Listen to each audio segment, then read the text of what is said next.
করছেন ওই জামাত ইসলামের এমপি মনোনীত প্রার্থী। জামাত ইসলামে আমাদের সঙ্গে দীর্ঘদিন জোট করেছিলেন, দীর্ঘদিন তারা আমাদের সঙ্গে একত্রবদ্ধ আন্দোলন করেছেন, কিন্তু আমরা তাদের বর্তমান কর্মকাণ্ড দেখে খুব বিস্মিত এবং হতবাক হচ্ছি, খুব অবাক হচ্ছি। যাতে বাংলাদেশে গণতন্ত্রের জন্য শুরু হওয়া দরকার, গণতন্ত্রের উত্তরণ দিয়ে দরকার।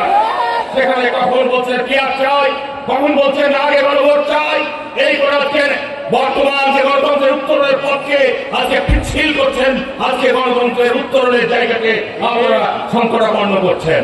আমি নিন্দা জানাচ্ছি, আমি আহ্বান জানাচ্ছি।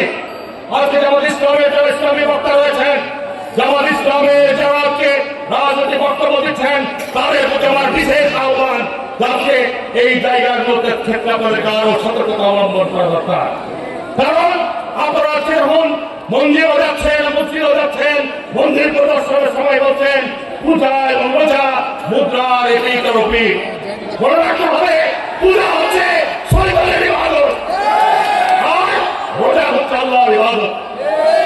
বন্ধুরা আমার বলছেন বিষ্ণু, কৃষ্ণ, মোহাম্মদ, মুসা, ঈসা এরা সব নায়ের প্রতীক, কোরআন ও জমিনা।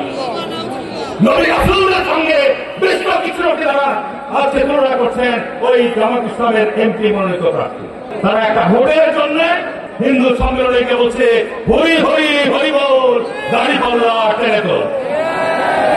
চিন্তা করতে পারেন, আমি একটা অমিথ্যা কথা বলছি না, আমি একটা অমিথ্যা কথা বলছি না, এগুলো সব ইউটিউবে আছে, সামাজিক মাধ্যমে আছে। আজকে বলছেন ইসলামী দলকে ভোট দেওয়া নাকি ইবাদতের অংশ, আমাদের অংশ। কোথায় দলিল? ভোট দেওয়া কোন ব্যক্তিকে কোথায় দলিল করেন? দলিল পালন করবেন আর না করে ধর্মকে